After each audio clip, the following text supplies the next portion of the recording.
प्रिय साथियों नमस्कार। आप सभी लोगों का हमारे YouTube चैनल इंदिरा एजुकेशन अड्डा में बहुत बहुत स्वागत है। आज हम सभी लोग कक्षा 10 के मोस्ट इम्पॉर्टेंट टॉपिक रैखिक समीकरणों के हल करने की विधियों पर विचार करेंगे, जिसमें से पहली विधि होती है आपकी प्रतिस्थापन विधि। प्रतिस्थापन विधि से अगर किसी समीकरण को हल करने को दे देगा पेपर में तो आप किस प्रकार से सॉल्व करेंगे, मैं इस वीडियो में आपको बताऊँगा। दिया गया है दोस्तों आपके सामने दो समीकरण 2x - y = 3 और 4x - y = 5। ये तो आपको पेपर में लिख कर देगा। आपको अपनी कॉपी पे हल कैसे करना है, आप जब हल लिखेंगे तो यहाँ पे लिखेंगे आप 2x - y = 3 समीकरण नंबर 1 लिख लीजिएगा। 4x - y = 5 इसे समीकरण नंबर 2 कर लेंगे। अब हम किसी भी एक समीकरण से या तो x या y का मान x या y के पद में ही ज्ञात करेंगे। तो हम फिर यहाँ लिखेंगे कि समीकरण 1 से हमने क्या किया, हम यहाँ पे लिखेंगे 2x - y = 3 हमें दिया गया है। अगर y को हम इधर भेज दें तो प्लस हो जाएगा, 3 इधर भेज देंगे तो माइनस हो जाएगा। यानी कि हम इसे लिख सकते हैं 2x - 3 = y, या यहाँ से हम कह सकते हैं कि हमारा y का मान निकल के आ गया 2x - 3। आप इसे समीकरण नंबर 3 भी कर सकते हैं। अब आपको क्या करना होगा, आगे लिखना होगा समीकरण 3 का मान y = 2x - 3। यही तो समीकरण 3 का मान है। समीकरण 3 का मान y = 2x - 3 समीकरण 2 में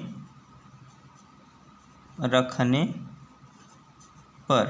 अब समीकरण 2 में आप यही मान रख दीजिए। अब जहाँ पे y है वहाँ पे आप 2x - 3 रख दीजिए। तो देखिए ये समीकरण 2 क्या था, तो समीकरण 2 पहले लिख लेते हैं 4x - y = 5। अब y की जगह हमें कितना लिख देना है 2x - 3। तो यहाँ हो जाएगा हमारा 4x माइनस का चिन्ह लगेगा, y का मान 2x - 3 बराबर कितना आ जाएगा 5।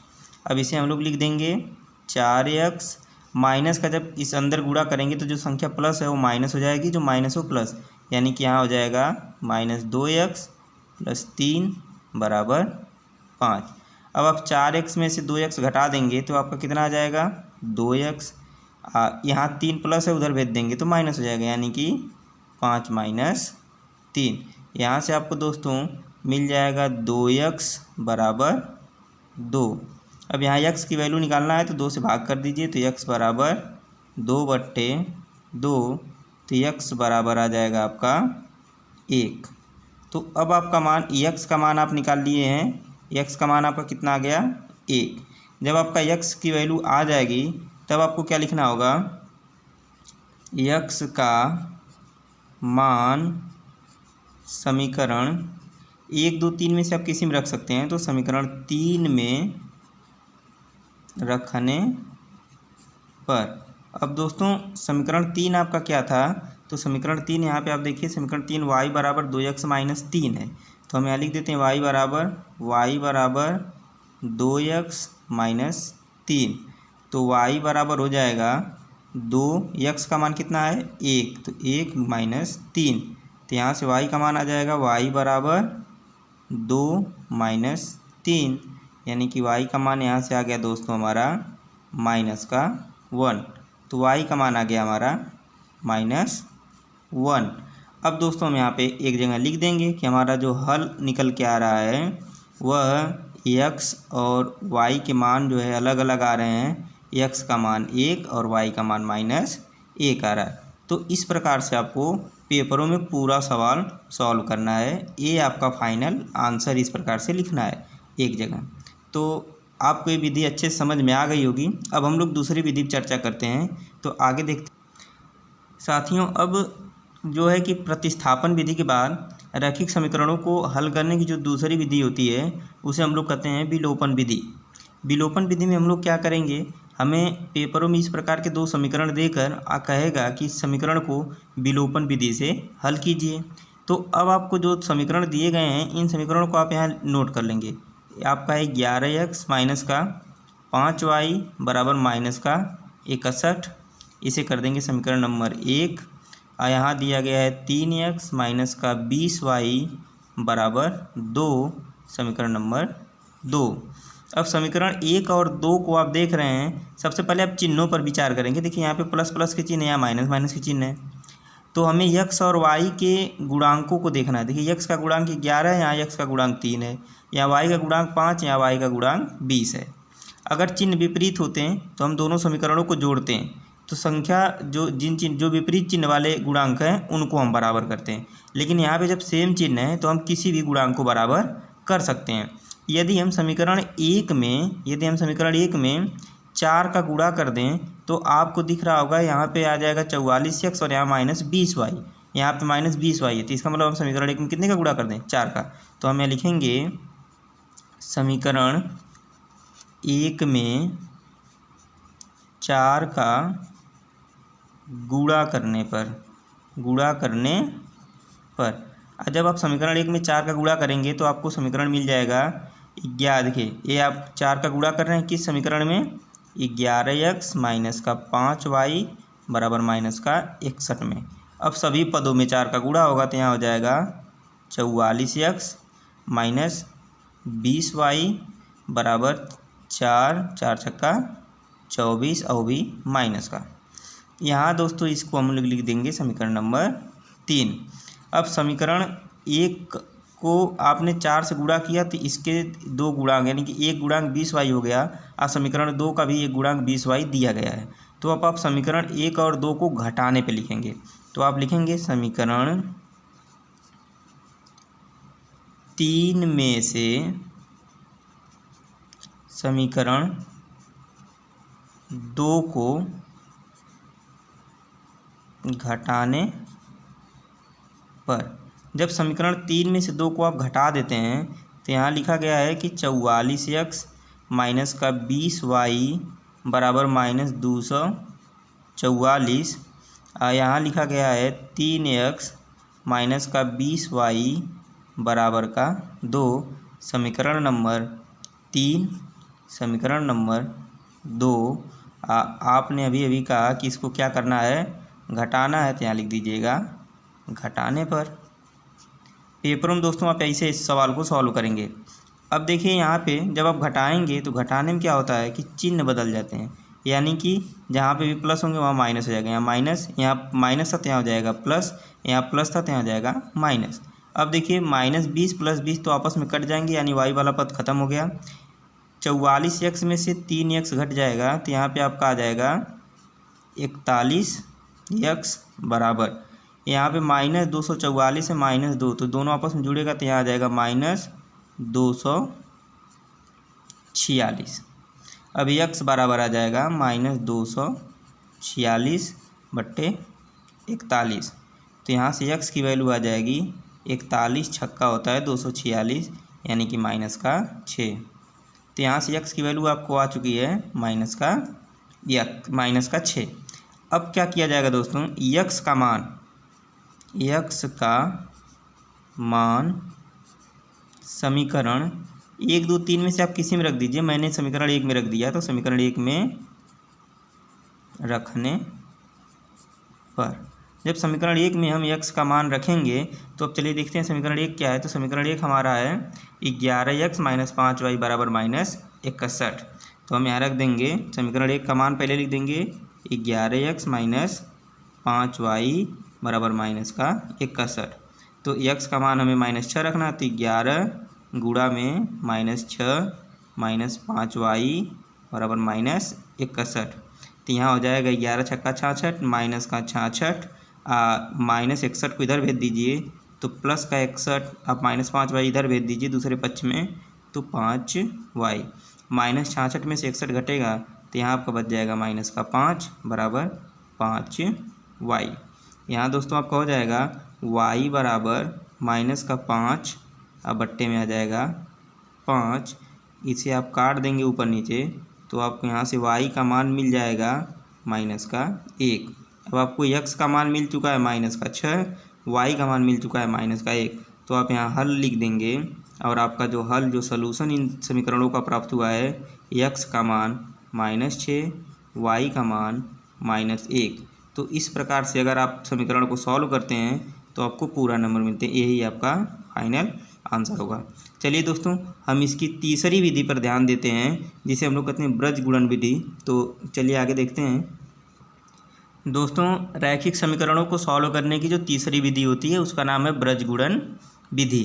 ब्रज गुणन विधि में आपको पेपर में देगा कि 2x - y एक समीकरण होगा, 4x - y एक समीकरण। आप बोलेगा इसे ब्रज गुणन विधि से सॉल्व करिए।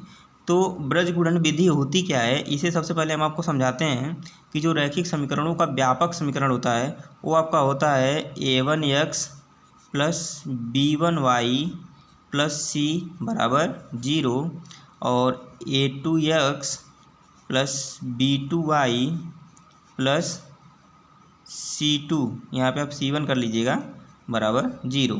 ये आपका समीकरण 1 होता है, ये आपका समीकरण 2 होता है, जैसा कि इसी रूप का यहाँ समीकरण दिया गया है दोनों। तो अब अगर ब्रज गुणन विधि में आपको मान निकालना होगा x और y का, तो आप देखिए x का गुणांक a1 है, a2 है, y का गुणांक b1 b2 है और c1 c2 एक अचर पद है। तो जब हम आपको x का मान निकालना होगा तो x का मान निकालने के लिए जो फार्मूला होता है उसे पहले हम लोग इसका बेसिक समझते हैं कि x लिखेंगे तो x के बट्टे में हम लोग क्या लिखते हैं, x के बट्टे हम लोग लिखते हैं, इसके गुणांकों को नहीं लिखेंगे, सिर्फ यहाँ जो y के गुणांक होंगे अचर पद होंगे इनका तिरछा गुणा, यानी b1 c2 माइनस यहाँ पे आपका b2 c1 तिरछा गुणा, तो यहाँ हो जाएगा b2 c1 बराबर, फिर हम ऊपर y लिखेंगे। अब y के नीचे अब y का गुणांक छोड़कर हम लोग इसका गुणांक यूज करेंगे, यानी कि x का गुणांक और अचर पद का गुणा करेंगे। तो यहाँ पे देखिए ऊपर वाले को पहले लेते हैं तो c1 ऊपर बचा है तो c1 गुणे a2, तो यहाँ आएगा c1 a2 minus c2 a1 बराबर। अब आपका इसके बाद अचर पद होगा तो अचर पद के ऊपर 1 लिखेंगे, अब बट्टा करेंगे। यहाँ पे आपका अब अचर पद को नहीं लेंगे, अब इनके गुणांकों का आपस में क्रॉस मल्टीप्लाई करेंगे x और y के, तो यहाँ पे आपका क्या आ जाएगा a1 b2 minus a2 b1। अब क्या करेंगे दोस्तों, अगर हमें x का मान निकालना है तो x का मान बराबर हो जाएगा, हम x के गुणांक को लेंगे और इसके बराबर इसके गुणांक को लेंगे। तो जब ये दोनों गुणांक आपस में होंगे तो इसका ये जो आपको b1 c2 minus b2 c1 दिख रहा है इसका तिरछा गुणा हो जाएगा, तो यह ऊपर लिख दिया जाएगा, यानी कि b1 c2 minus b2 c1 ऊपर और नीचे लिख दिया जाएगा a1 b2 minus a2 b1। अब यह आपका x का मान निकल चुका है। अगर आपको y का मान निकालना होगा तो y का मान बराबर हो जाएगा, यानी कि y का गुणांक, यानी जो y के नीचे लिखा गया हर में c1 a2 minus c2 a1, तो इसको लिख देंगे c1 a2 minus c2 a1 ऊपर, इसके नीचे जो आपके अचर पद में आया है गुणांकों का योग गुणनफल a1 b2 minus a2 b1, ये आपका y का मान होगा। अब हम लोग दिए गए समीकरण पर विचार करते हैं। दिया गया समीकरण है 2x - y, यहाँ लिखते हैं 2x - y बराबर 3, यहाँ लिख देंगे 3, समीकरण नंबर 1। दूसरा समीकरण दिया गया है 4x - y। अच्छा, समीकरण 1 लिखने से पहले ये देखिए इस रूप का c1 को एक तरफ करिए, एक तरफ 0 होना चाहिए, इस रूप का इसे लिख लीजिए, तो इसे हम लोग लिखेंगे 2x - y माइनस का 3 बराबर 0। अब इसे आप समीकरण 1 कर लीजिएगा। पुनः समीकरण दिया 4x - y बराबर 5, तो 4x - y बराबर 5, यानी कि 4x - y माइनस 5 बराबर 0, समीकरण नंबर 2।